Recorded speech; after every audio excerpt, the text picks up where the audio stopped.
the masks on. Jaya Radha Madhava Kunja Bihari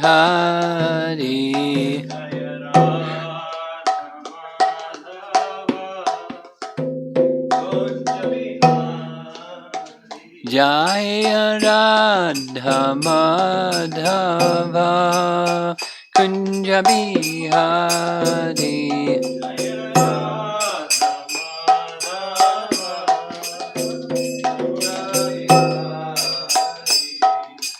Gopi Jana Balabha Girivardhari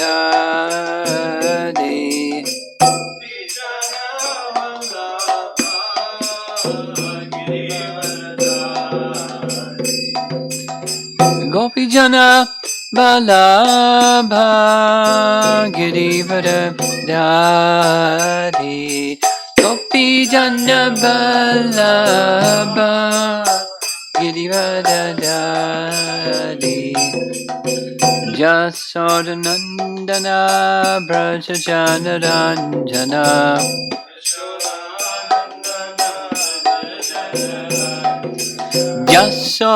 Jasodanandana Brajajana Ranjana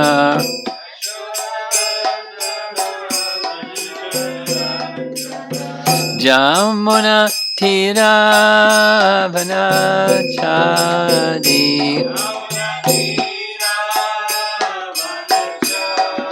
Jamuna Tira Vanachari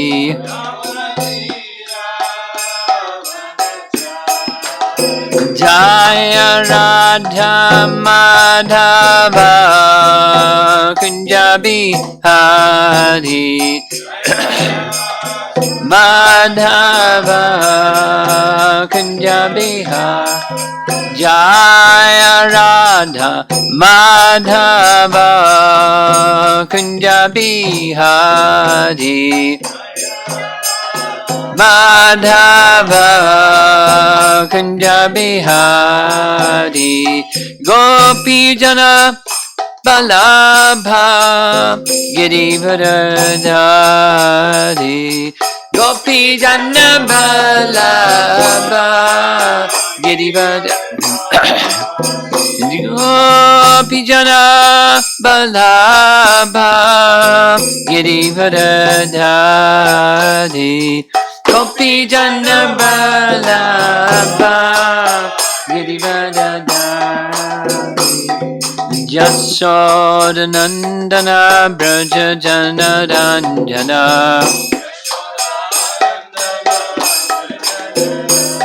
Jasodanandana Brajajana Ranjana Brajajana Jamuna Tira Vanachari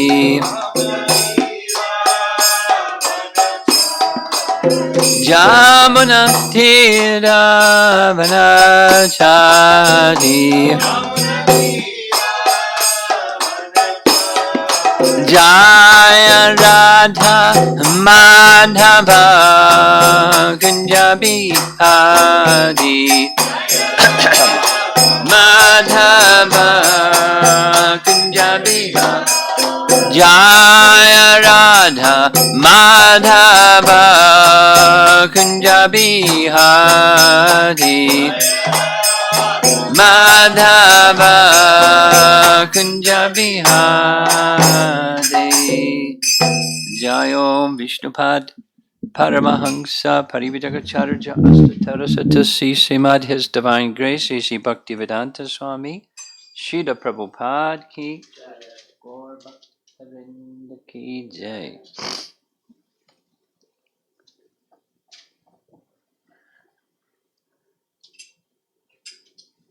Srimad Bhagavatam.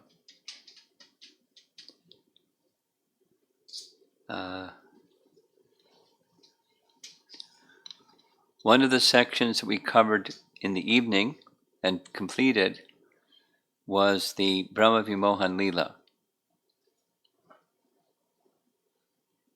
And In the morning session, that's, the classes at the temple, and then wherever else I've been since then, it's the Govardhan Lila. So it's like Braja and Krishna and Vrindavan. And in the Govardhan Lila, there's several chapters. It's wonderful Lila, so it takes several chapters to narrate it all. And after Krishna lifts Govardhan Hill and checks the pride of Indra and delights the hearts of the residents of Vrindavan and so on, and then the torrential rain stops. He puts the Govardhan Hill back in place.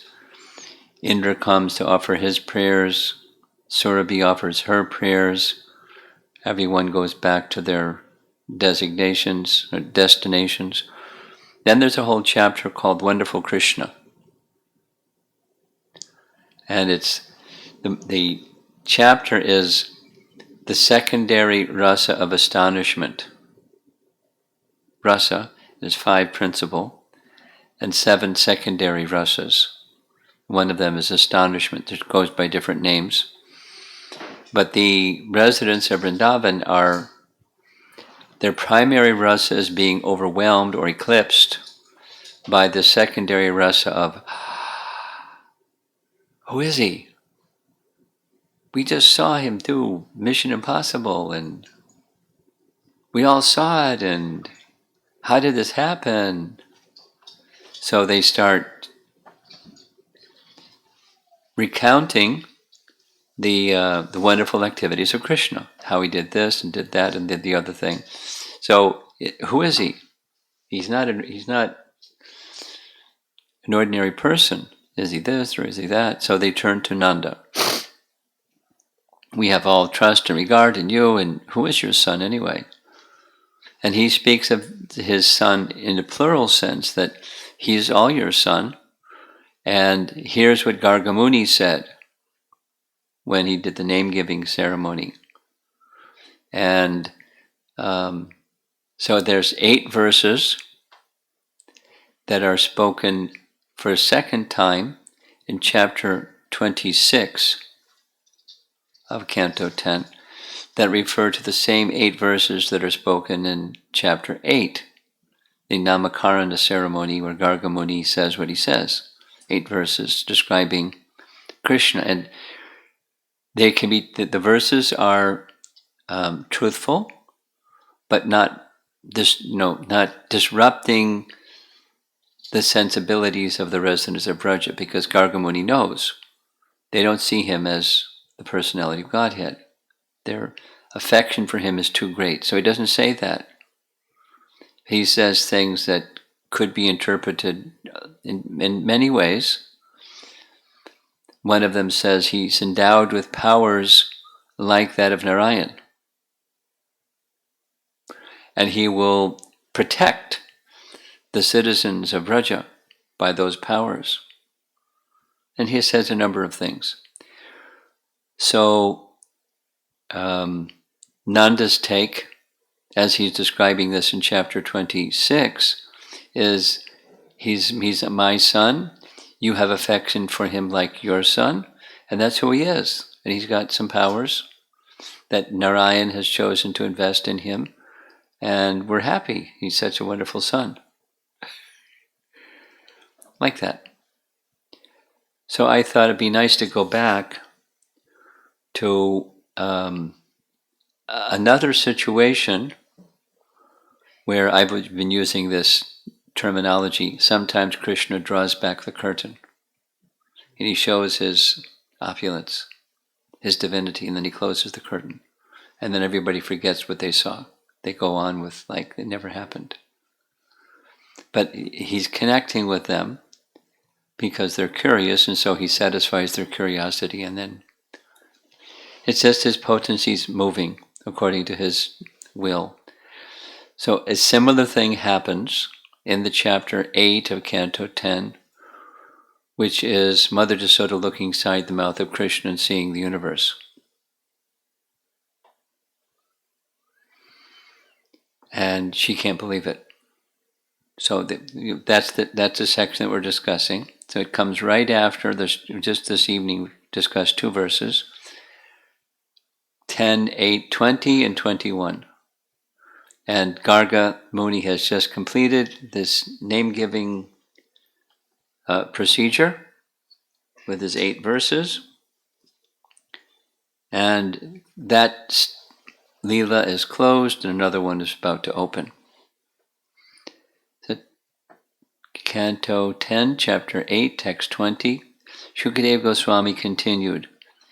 After Garga Muni, having instructed Nanda Maharaj about Kṛṣṇa, departed for his own home, Nanda Maharaj was very pleased and considered himself full of all good fortune.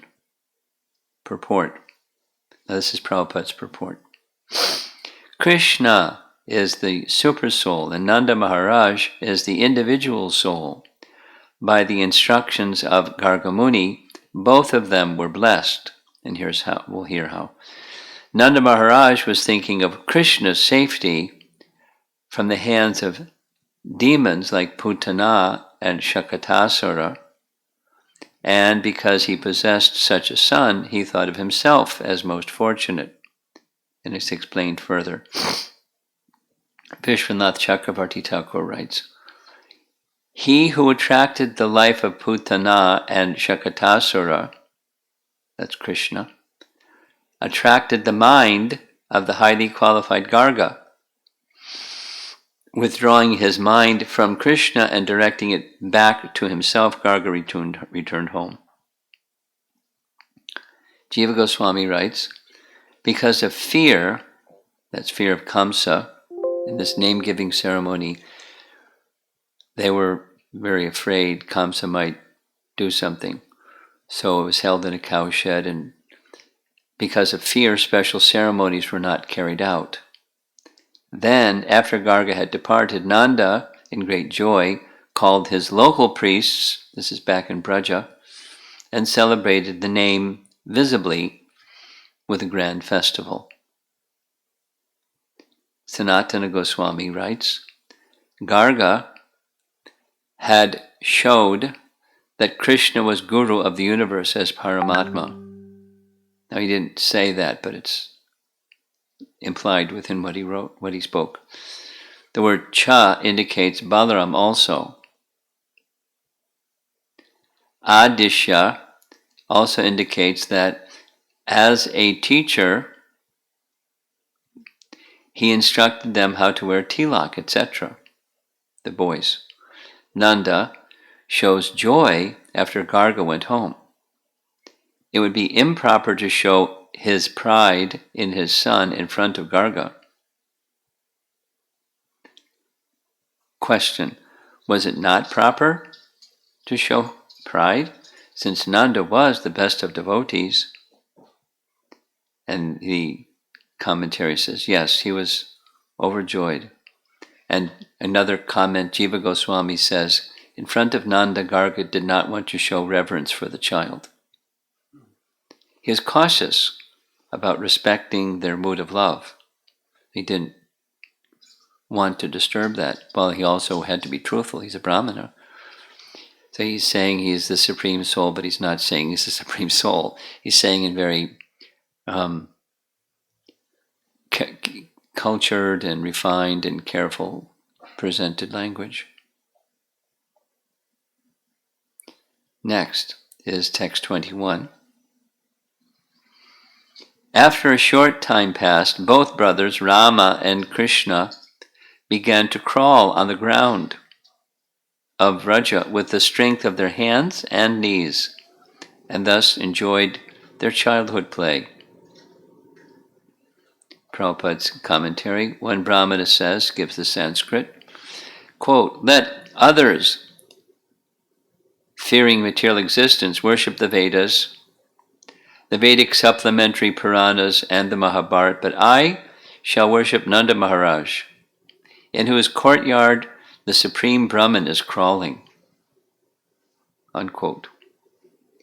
For a highly exalted devotee, Kaivalya, merging into the existence of the Supreme, appears no better than hell. Narakayate. This is Prabodhananda Saraswati in his writings.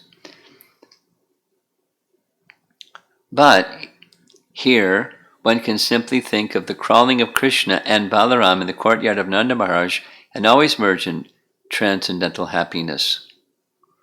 As long as one is absorbed in thoughts of Kṛṣṇa Lila, especially Krishna's childhood pastimes, as Parikshit Maharaj desired to be, one is always merged in actual Kaivalya. Therefore, Vyasadeva compiled Srimad Bhagavatam, quoting 176 Bhagavatam, Lokasya janato vidvanks chakre sattvata samhita.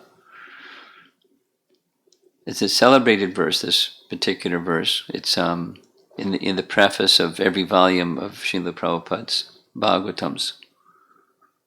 It's Vyasadeva was instructed by Narada to compile, and he's described what he did, and so it's a very special literature under Narada's instruction. Vyasadeva compiled Srimad Bhagavatam under the instruction of Narada so that anyone can take advantage of this literature, think of Krishna's pastimes, and always be liberated. Prabhupada's purport. And here's, this is going to be kind of lengthy, because there's some references from the Sandarbhas of Jiva Goswami.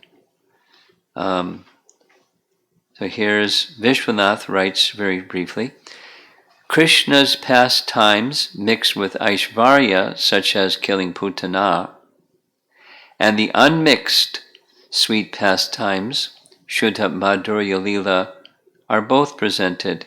Both are worthy of remembrance by the devotee worshippers. Now, what does that mean? There's pastimes where Krishna is showing his power, his Aishvarya. And there's some pastimes where he's not showing his power. He's just having sweet exchanges with his devotees. And so there's two types, with a display of opulence and other just display of sweetness. So like something that's akin to his divinity or almightiness, that's the Aishvarya part. And then there's the Madhurya part where that is covered over by the sweetness, and particularly the Vrajvasis, they just get absorbed in thinking of his sweetness. Shuddha, Madhurya Lila, both are to be remembered. Jiva Goswami's commentary. After having explained how Krishna was complete, Shukadeva will begin to show that completeness. A short time after, so this is sequential chronology, a short time after breaking of the cart and the name-giving ceremony, this incident occurred. So two pastimes happened prior to name-giving. Putana and Shakatasura. Later, the killing of Trinavarta took place after the boys were 1 year old. It is seen that 1-year-old children can walk, but the strong among them will walk earlier. Therefore, their crawling occurred much before 1 year. Shukadeva reveals, you want to hear something that's kind of puzzling, but an answer to a puzzle. Balaram's birthday, Balaram's appearance day, is only a short period of time before Krishna's appearance day. So, Jiva Goswami reasons they were born only a short distance of time apart because they're crawling together at the same age. They weren't like 1 year apart. Because after the 7th pregnancy of Devaki, Balaram was transferred to the womb of Rohini. And then some time was needed before Krishna took his birth, because the pregnancy of Devaki and the prayers of Devaki by the demigods. So what happened to all that time? And Jiva Goswami explains that Rohini had an extended pregnancy because he was waiting for Krishna to appear, and so that's his explanation. And he gives some the dates of things, by lunar calendar, this and then this and then this. That's not here in this purport. But their crawling occurred much before 1 year, because Trinavarta killing took place after he was 1. Shukadev reveals their great fortune because of the sweetness of the pastimes in Gokula at that time. Although in Gokula, within Braja, there was also killing of demons as extraordinary events with a show of anger on Krishna's part. This will be revealed later also. Balaram's name is mentioned as Rama because his enjoyment in Gokula in performance of pastimes. Krishna is called Keshava because he controlled Brahma and Shiva by the sweetness of his pastime, or because of the first hair, Kesha, growing at his head, hung playfully. According to Mahabharata, the word Keshava is given in the following meaning, quotes the Sanskrit. Krishna says in Mahabharata, all my rays are called Kesha. Because of this, the best omniscient sages call me Keshava. Thus, Keshava means the shining one. The two are mentioned together to show that crawling together they were attractive to the whole universe. Keshava's name is placed after Balaram's to show that he was the younger brother. Shukadev calls out to Parikshit with affection because of his being overwhelmed with prema on remembering the infant pastimes he is reciting. Alternatively, Tata may be compounded with the word Gokula to mean father's Gokula, that's Nanda's Gokula, to show that the two boys played freely under the protection of Nanda. Jiva Goswami adds to what was spoken already, the Namakarna happened previously since it should happen within 100 days of the birth. Trinavarta's killing took place at 1 year. Crawling happened before this time. Just giving this chronology, that's all. Putana, Shakatasura, name-giving, crawling, Trinavarta. So now some discussions from Priti Sandarbha. You know what the Sandarbhas are? He knows, you don't know. Okay, Sandarbhas. Jiva Goswami wrote 3 different commentaries on the Bhagavatam. One was like Prabhupada's, verse by verse, not every verse, but most of the verses, commentary. Then another is commentary just on the 10th canto. And then another commentary is according to subject. And there's 6 of them. Sandarbhas. And they follow, there's 4 that are dealing with Sambandha relationship. All things from their source have a relationship with the source. So it's 4 Sandarbhas. Sandarbha is just a name of a particular style of writing. And then the 5th one is the process of devotional service. Abhideya, or the Bhakti Sandarbha, the process of devotional service, the process of making that connection.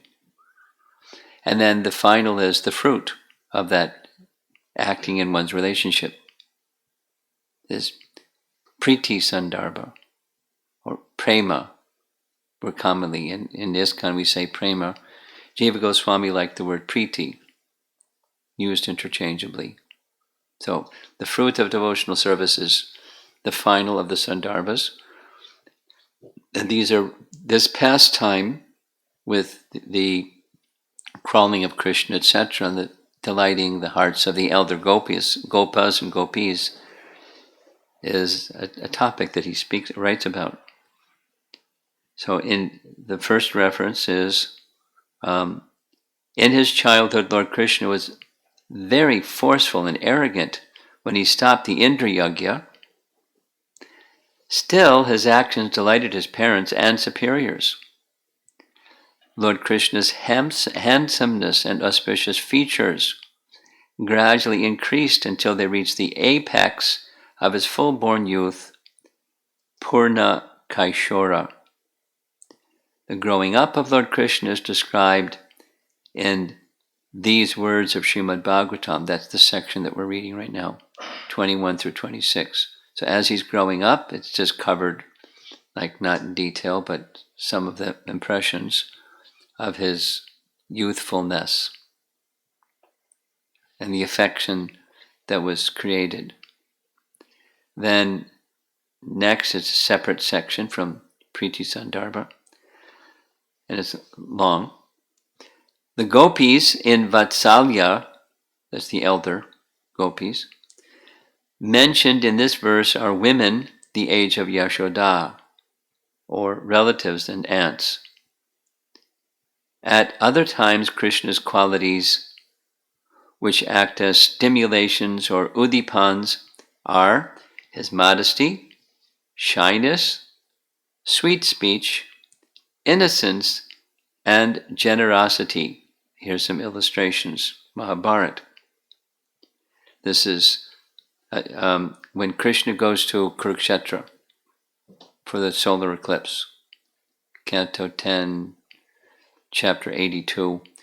"O hero of the Kurus," Shukadev speaking to Parikshit, "Krishna and Balaram, embraced by their parents and bowed down to them, they embraced their parents and bowed down to them, but their throats were so choked up with tears of love that the two lords could say nothing." Priti Sandarbha.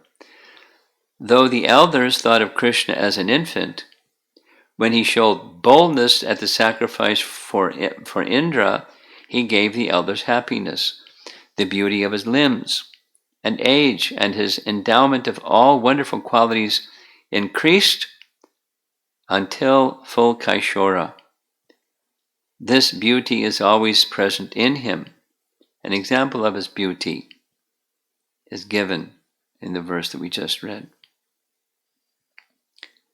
After a short time, both brothers, Balaram and Krishna, began to crawl on the ground of Vraja with the strength of their hands and knees, and thus wandered about, so delighting the elders. And here's the final. This is Sanatana Goswami writing in Brihat Bhagavatamrita. You know what that one is? You're not sure. You're sure, but your mother's not sure. He's always speaking. Okay. We were listening to your live. Okay. So the reference is from Brihad Bhagavatamrita.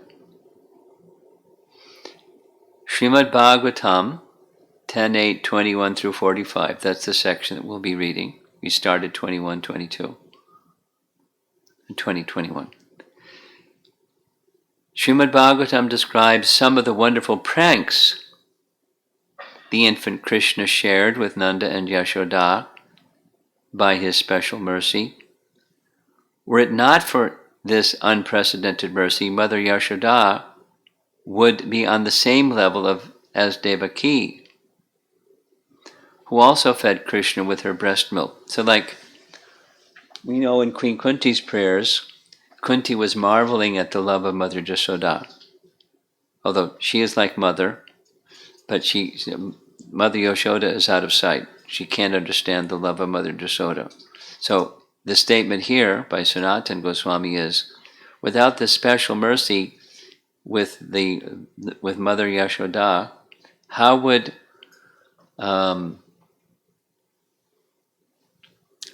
Mother Yashoda would be in the same category as Devaki, and for that matter, Kunti.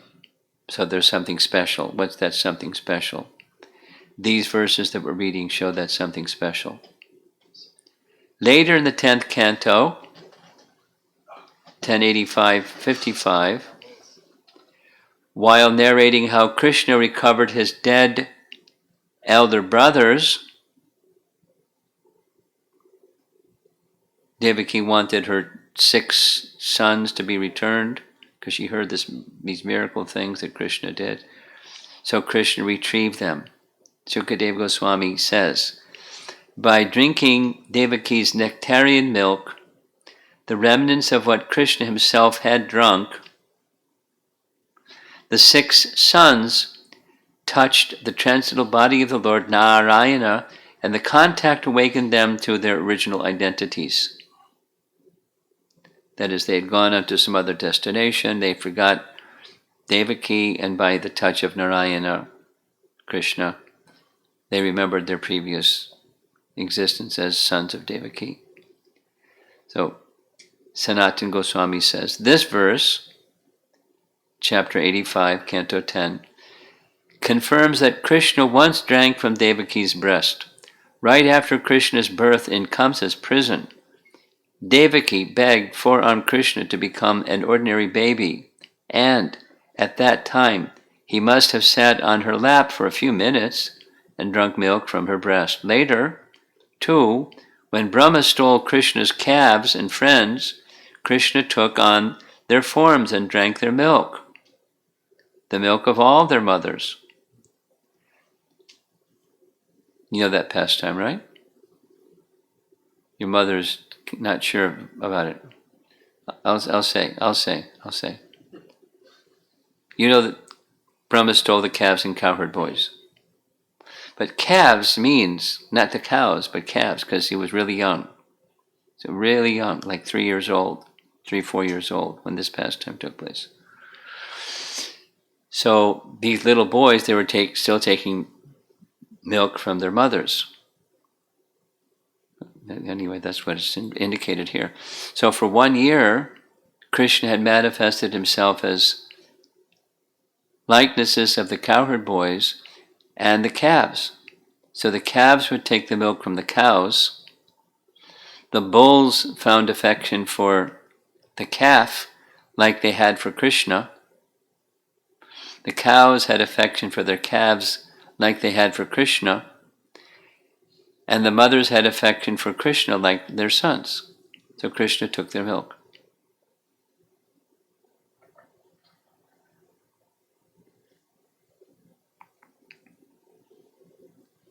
Therefore, in the verse quoted, as the present text of Sri Brihad Bhagavatamrita, Prakshit takes care to distinguish Yashoda's special good fortune from that of Krishna's other mothers.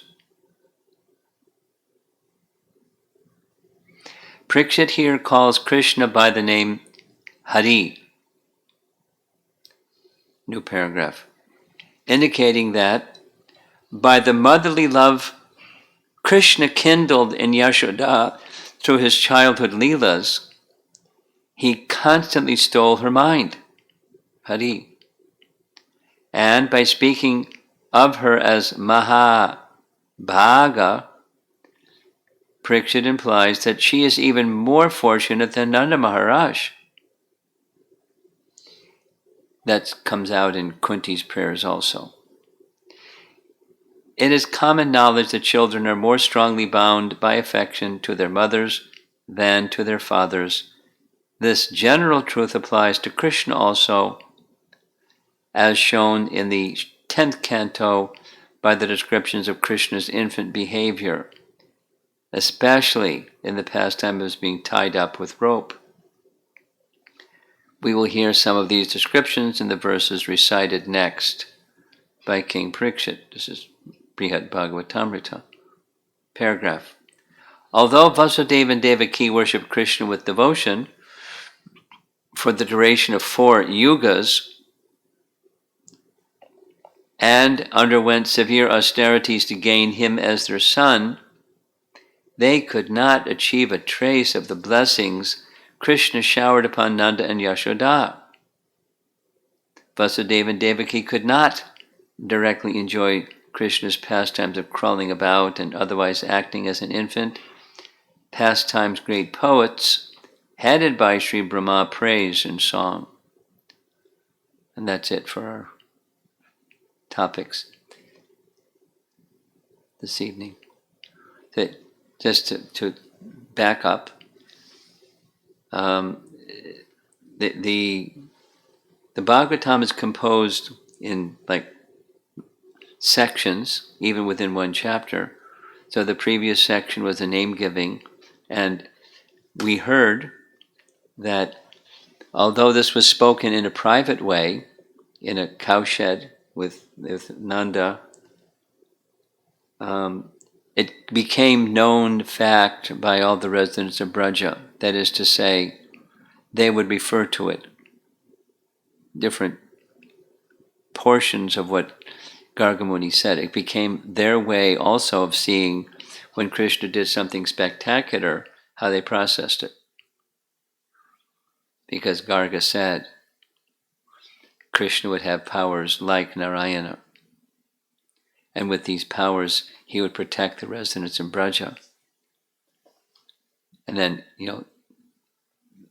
emphasizing their affection, because he is like your son, you should be very careful to take care of him and care for him and protect him. And, all the parental affection messages were embedded in his instructions. So that kind of governed how what Garga said governed how the residents of Braja saw the opulent features, even after the fact, what to speak of while they were going on. While they were going on, it's like the Govardhan Leela. They were just like enthralled with being with Krishna, seeing him nonstop 24/7 for 7 days. So when it was over, and then that intimacy was withdrawn a bit or covered over a bit by their reflecting on his majesty, this was how they processed it. They went to Nanda, Nanda explained, and so they were fine. And they went about their business. Actually, what they did was they had a big festival afterwards.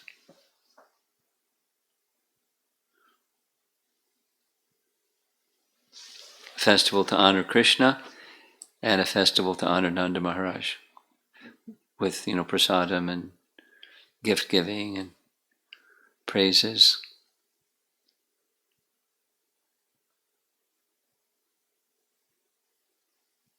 It's all just, the pastimes are just movements. This is how we're to understand. Krishna has so many potencies, unlimited, no limit to his potencies. And the potencies are moving by his will just to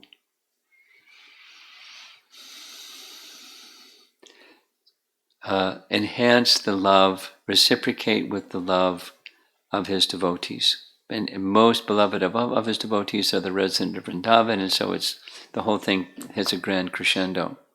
And it's just his different potencies moving here and there to cause what looks like danger, and they go, oh, and then Krishna comes and takes the danger away. And it's just, and so forth and so on. It's just exchanges of loving dealings through the agency of Krishna's potencies.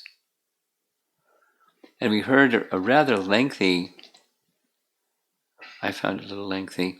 Description last evening, the Bhagavad Sandarbha, where the movements of Krishna's potencies are likened to a drunken man that's dancing. And then, he's very careful to say, it's not like he's a drunken man. It's just but the comparison is to say, when a drunken man is dancing, he doesn't have any purpose. He's just like dancing. And Krishna, when Krishna's doing the creation, and he's doing the things that he's doing, he's not trying to achieve something. He's perfect and complete within himself. But what is going on is reciprocation of love. And the love can be also with the demons, and he gives his mercy to the demons by relieving them of all their sinful reactions and giving them liberation. Well, it looks like he's, you would like to be my enemy? Okay, no problem. And so it's not like he's feeling inimical, although he may speak words that sound like that. He's just reciprocating with their regard for him. It's to help us understand the nature of the object that we're worshiping. He's a loving person. And the essence of everything is the bhakti that one feels towards him. We heard this morning. Vruna, the pastime when the agent of Vruna kidnaps Nanda Maharaj on the Dwadasi morning, because it was technically not at the right time, but it was perfectly fine. Anyway, when Vruna sees Kṛṣṇa, he stops everything, gets off his throne and worships Kṛṣṇa, and says praising things, but he says, I have now come to the understanding that the bhakti is the essence of everything. I have all these jewels and opulences as a demigod, but I've never had this jewel before. So many lifetimes have passed. Now this having a body is now made complete. But one can have that good fortune by the medium of bhakti, and otherwise, it's the struggle program. There's lots of varieties of struggle that go on. So the Bhagavatam is drawing us through these pastimes to a real shelter, the all attractiveness, and if, as we just read, just by remembering these pastimes, hearing them, reciting them, maybe you wake up in the morning thinking about some of these pastimes, and that's the goal. It's beyond. It's a goal that's beyond salvation. It's what this phrase that we just read, kaivalya, is a phrase that the impersonalists like.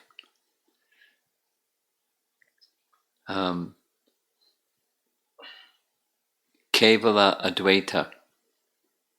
You heard the term? Absolute monism. And ours is Kevala Bhakti. Absolute Bhakti.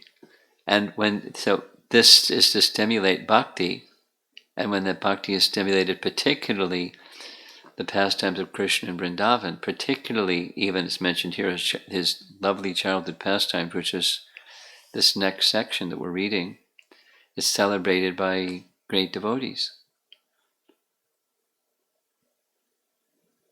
Although it sounds like, in certain ways, it sounds like just the activities of a naughty, mischievous, playful boy. Not so different than other naughty, mischievous, playful boys. But this is the personality of Godhead, and his potencies are being exhibited. And then the latter section is he shows his divinity by showing Mother Jasoda the universe is within his mouth. Then we're going to get into the universal form again. That's like a heavy subject. You understand the universal form?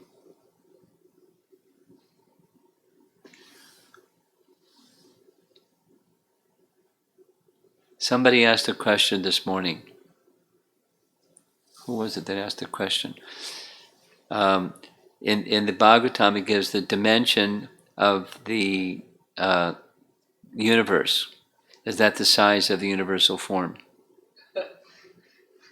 Yes, it's the size of universal form, and also the universal form fits within Mother Jasoda's mouth.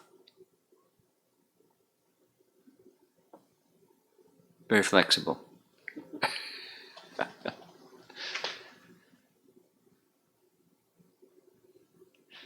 Smaller than the smallest and bigger than the biggest at the same time.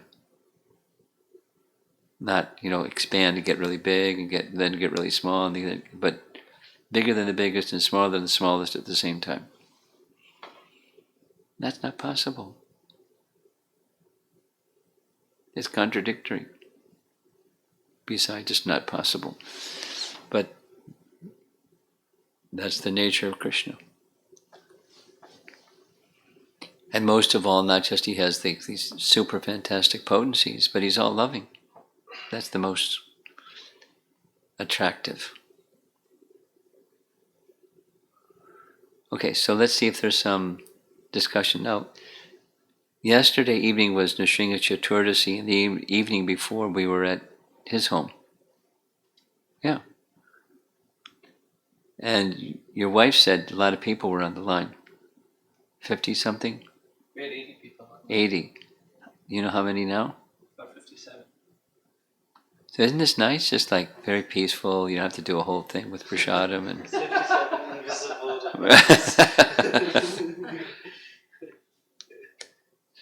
So what we've been doing is the people who are assembled, they get first option to speak something or ask something, and then we'll go to the online questions.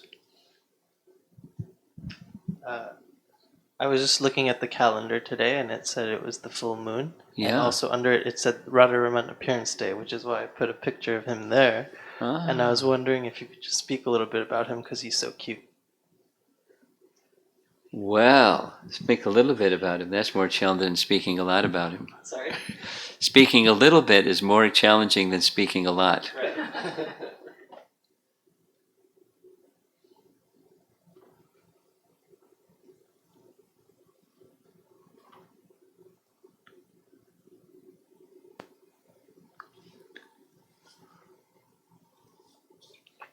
Gopal Bhatta Goswami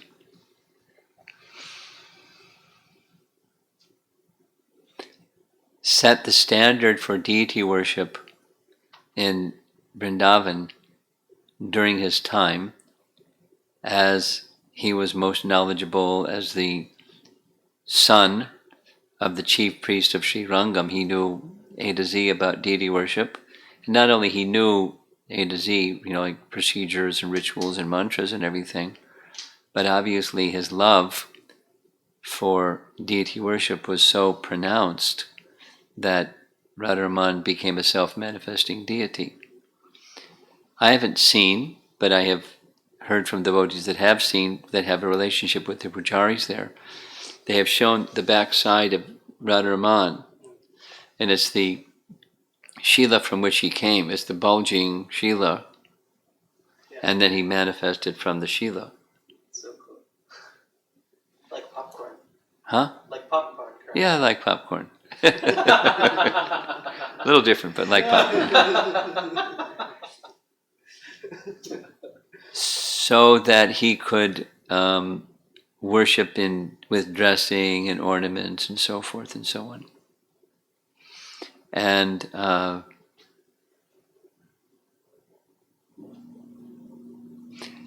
they have festivals where there's a book that says what their festivals are, and it's nearly every day of the year where there's something or something or something or something. He has a certain dress and a certain something that goes on. A festival, not just a way that he's attired, related to Krishna's pastimes. And as Gopal Bhatta wrote this procedure on deity worship and all other rituals observed in Gaudiya Vaishnavism, which was given to Sanatana Goswami, who then organized it, and it became Hari Bhakti Vilas, which is one of the principal manuals for Vaishnavas. Following him in his line, during Srila Prabhupada's times, Vishvambar Goswami, the descendant of Gopal Bhatta Goswami's line, because actually he wasn't a descendant of Gopal Bhatta because Gopal Bhatta never married. But the person who was, what happened was when he went to the Gandaki river to receive Shalagram Shilas on his way. You know the story? In Nepal, Gandaki River. That's where it is. Okay. Nepal.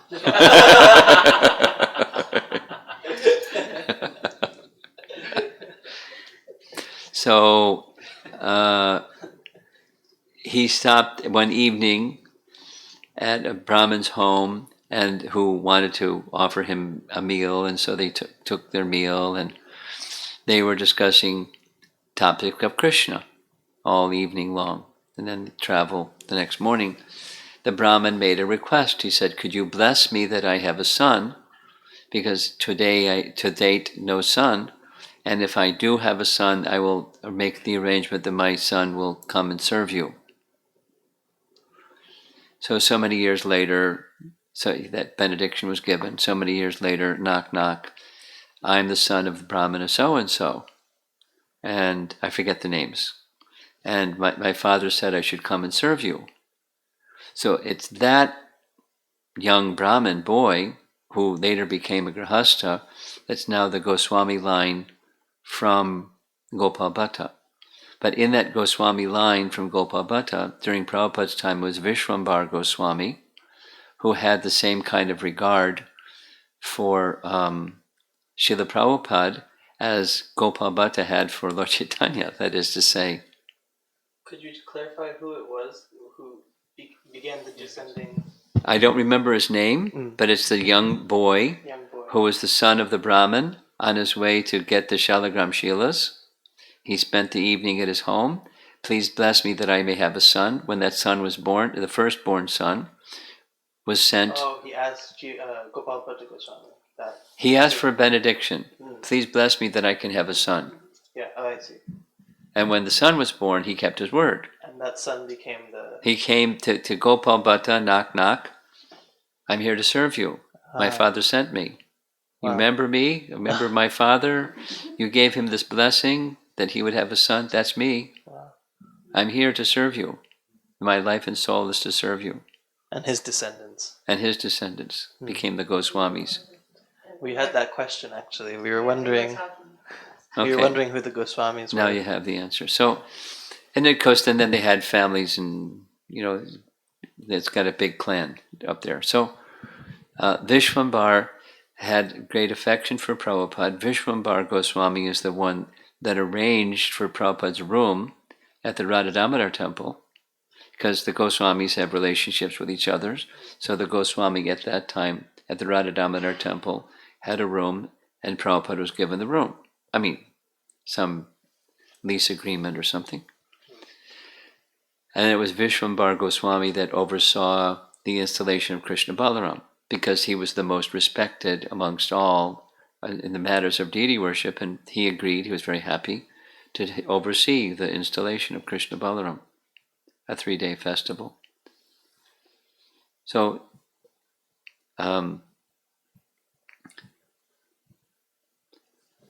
Radharaman, there's no Radha. And part of the reason is that Shalagram is not worshipped with Radha. Shalagram is Narayan. But they have a little crown representing Radha next to Radharaman. So Radha, Radharaman.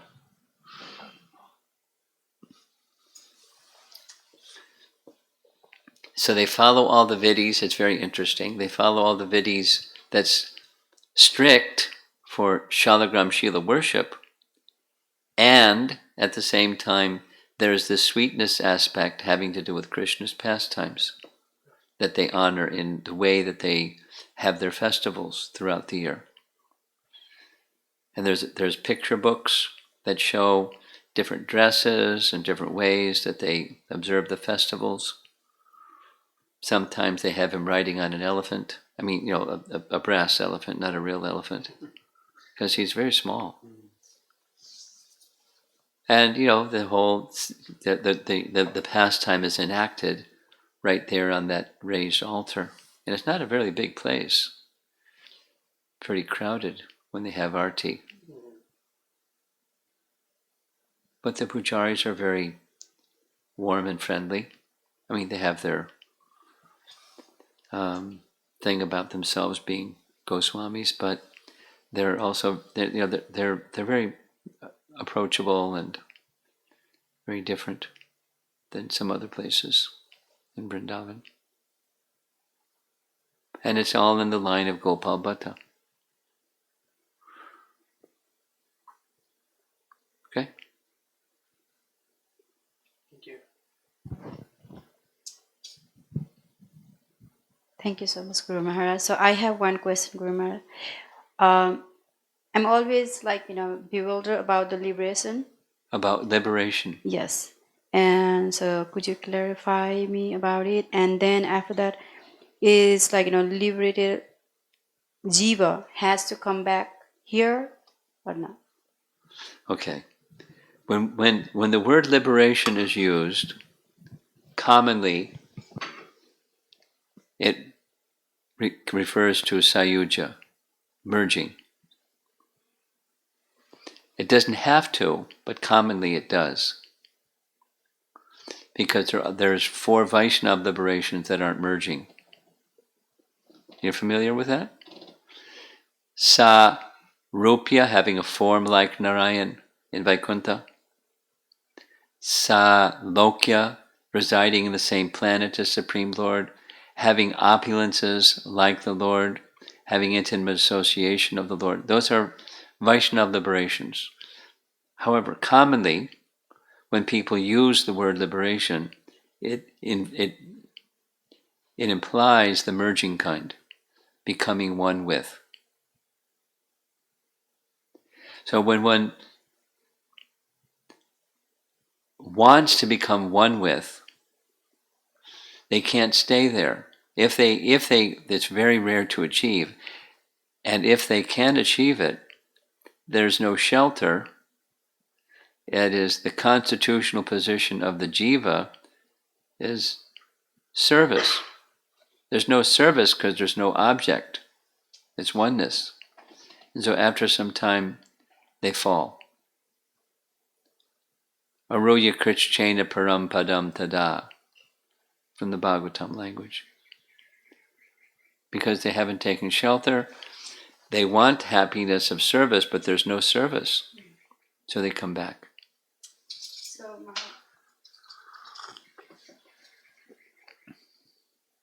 So Maharaj, so if we merge, so don't worry about it, you won't. No, that means so there is no our identity. That's right. So we have our own identity. It's negation of the miseries, but it's not the positive happiness of loving service. It's incomplete. In that space or that condition of incompleteness, you feel incomplete, but you can't. So, is it possible to go from Brahman realization merged into this position of oneness into the spiritual realm? That was a question that came up one time. And Prabhupada didn't give an explanation of how it would happen, but it's very rare, but it can happen. No, the only way it can happen is if bhakti is given by a bhakta, and that bhakti awakens, and when awakened bhakti position goes to the spiritual destination. But how is that going to happen? Doesn't give an explanation of how it happens.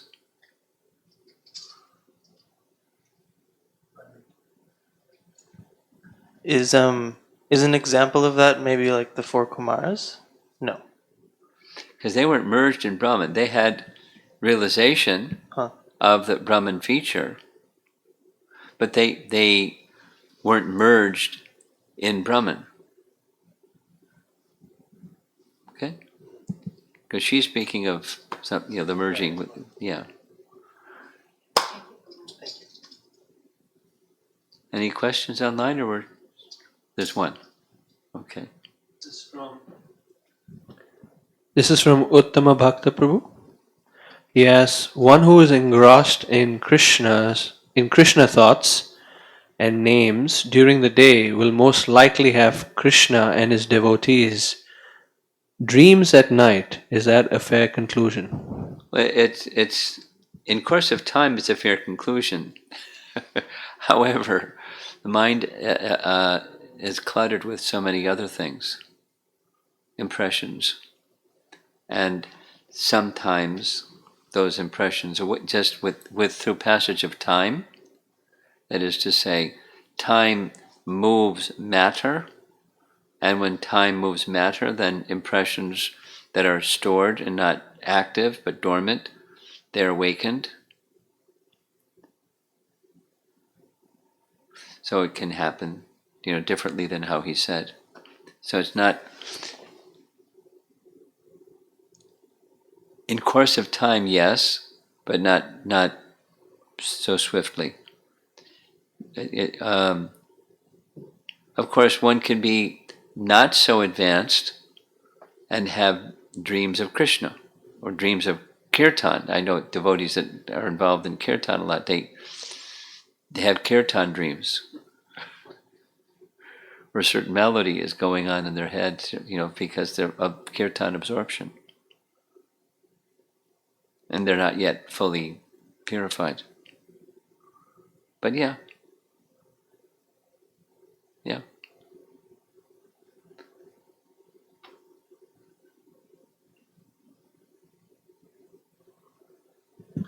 This is another question from Uttama Bhakta Prabhu.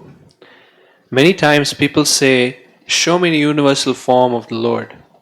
I never heard anybody say it. Aren't we seeing universal form all the time according to chapter 10 Bhagavad Gita? Well, seeing notionally and seeing practically are not the same. That is to say, the trees, we're looking out the window. Fortunately, in this neighborhood, there's some trees. Right in your backyard, there's some trees. Some parts of the city, you don't have trees. But so the trees are as hairs. Now, it's not that everybody that looks at trees says, oh, that's the hairs of universal form. They're seeing something else.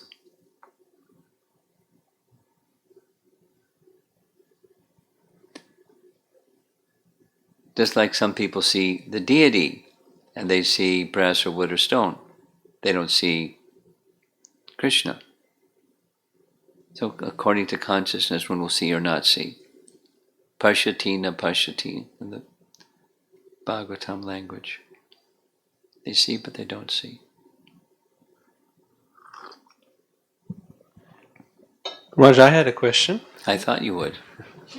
I'm surprised your wife doesn't have 3. I'm 2, actually. Oh, okay. You do yours. Then give time for online people. So Krishna's name giving, the chronology was Clear. Yeah, and although the killing of Trinavarta happened before this chapter. Well, but the chronology of the events doesn't happen before this chapter. Okay. And that's being clear. That's why it's being clarified.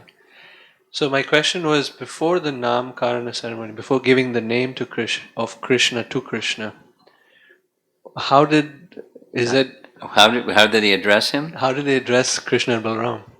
Well, that's I don't know. But I do know that we read somewhere that even before events took place, like Keshi Sudana, Krishna was spoken of by the gopis as Keshi Sudana before the pastime took place. And not that they're clairvoyant personalities or anything, but it doesn't give an explanation why, but it says that they did. And I don't know, Lala.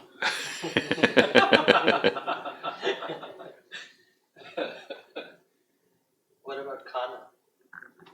Kṛṣṇa. No, Lala means little boy. Oh. What does Kṛṣṇa mean?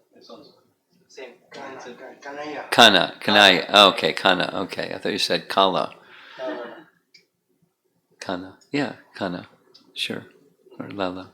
Yeah, same. This is from Amara Mataji. Can Krishna's Aishwara Bhav cause apathy in seva, since he is not in need of anything and self-satisfied? Also, we are aware of our tiny position that we cannot offer him anything, being impure. Well, the first part, the offering is not because Krishna needs something. The offering is for the benefit of the person making the offering. Like offering him foodstuffs. Not that he's hungry. The benefit, so that's not even Aishwarya, it's just like he's not hungry. So we don't offer something to people when they're not hungry, but we offer to Krishna even though he's not hungry, because it's offered with love. So, and then what to speak of opulence? Anything, everything comes from Krishna. So anything that we may have access to is insignificant compared to the source of everything. So the question is, would that be a showstopper for bhakti because he already has everything? And the answer is no. You offer things with love because it's for your benefit. And Krishna appreciates the love, and therefore he accepts something, although there's no need for that something, because it's when it's offered with love. And then the other question, I didn't really understand it. Do you understand it? I think it was just an extension of the first question. It wasn't a question. She was elaborating. Okay. Since he is not in need of anything and self-satisfied, and we are also quite tiny and impure, so. Okay. Apathy. Okay.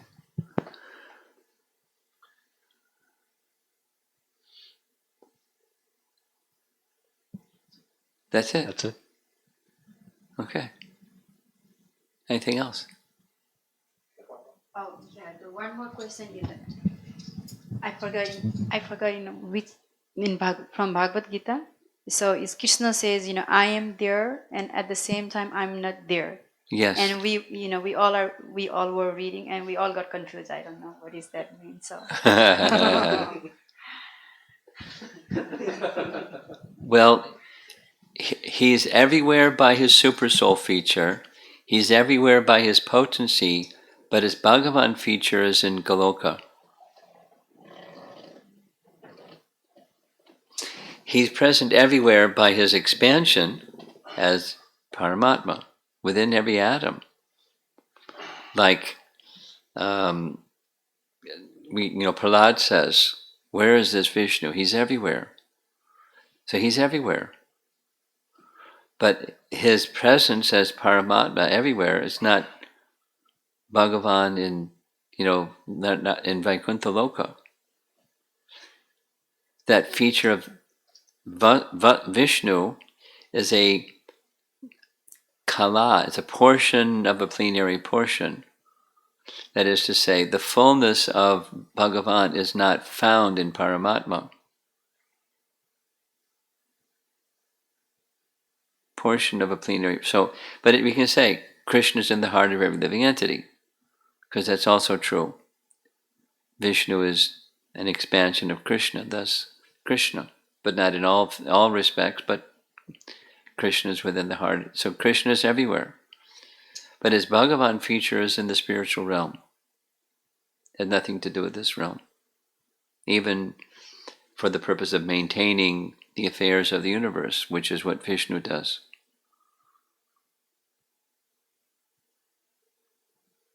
He's simultaneously everywhere and not everywhere. Okay? Thank you. There's one more. Okay. This is from Amol. I didn't understand what it means when we say Krishna doesn't perform pastimes to accomplish anything. We read Doesn't it. creation have a purpose?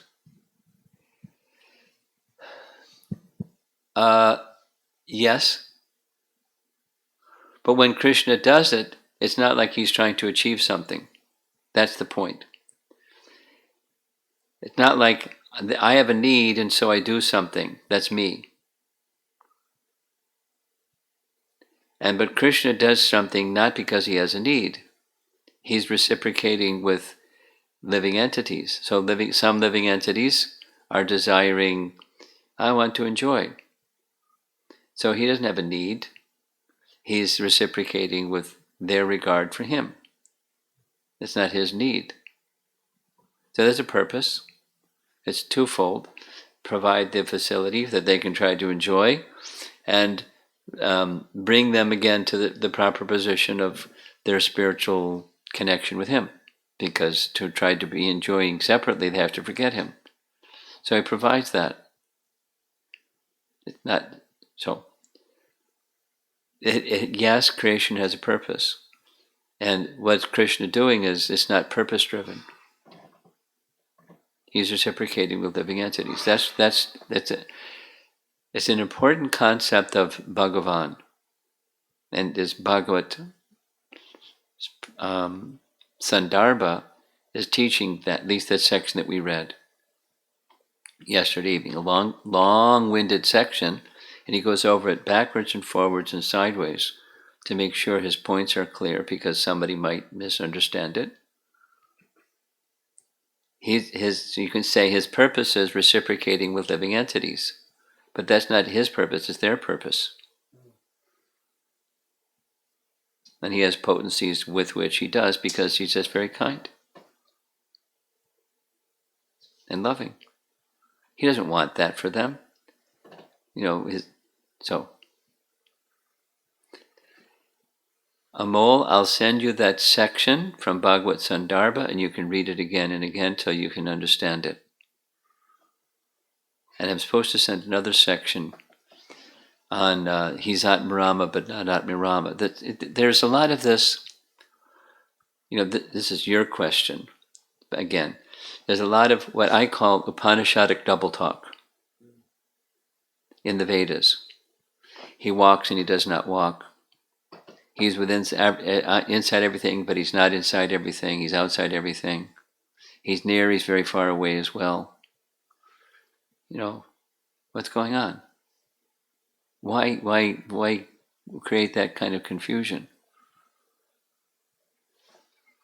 So it's a matter of understanding the transcendental position of the source of everything, and then there's everything that comes from the source.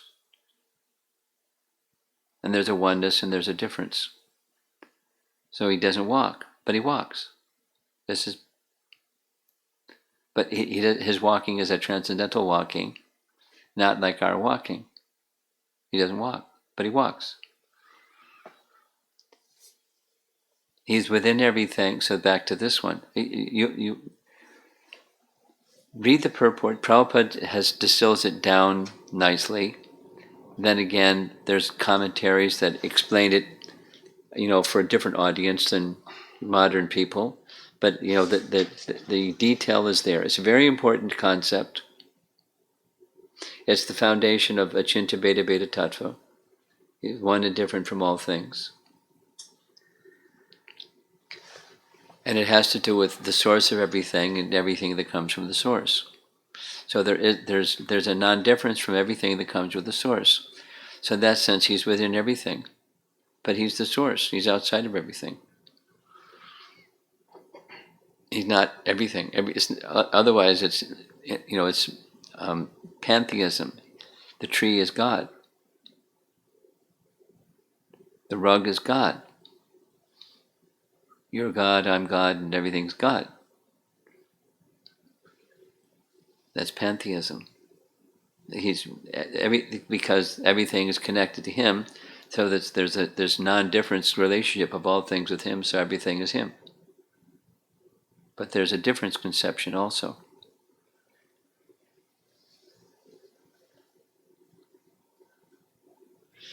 Send me a little note, because I'm not going to remember at least 2 things to send. So you send me a little note for the 3rd thing. I'll send you the commentary of our acharyas on that verse. I mean, it's actually the cluster of verses that go together. And if you don't remind me, you'll probably forget. But you'll remind me, so I'll send it to you. What? 2 more? Okay, that's what happens when you have conversation. More coming. I hope I understand this. This is from Giri Votikota. I have heard sweetness of Krishna Katha, but even for a fallen soul like me, I guess this gave me a chance to hear his sweet stories, hear the sweet story of the Lord in his childhood pastimes. Do we have opportunities in other lokas with these sweet crawling stories of Krishna and Rama? Specifically, other lokas other than Goloka.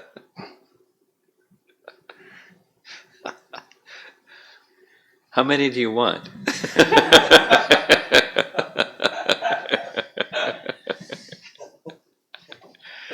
Something that's spoken about in Ramayana is there's very little about Lord Ram's childhood pastimes. I mean, there's a Balakanda, but the Balakanda doesn't get into what he does as a little boy, like he does with Krishna and Balaram. So, speakers on Ramayana say you have to go read Bhagavatam to get Krishna's pastimes. So, at least in Ayodhya, there's not childhood pastimes. There's certainly not in Vaikuntha. There's no childhood pastimes in Vaikuntha. So I think he's better go to Goloka.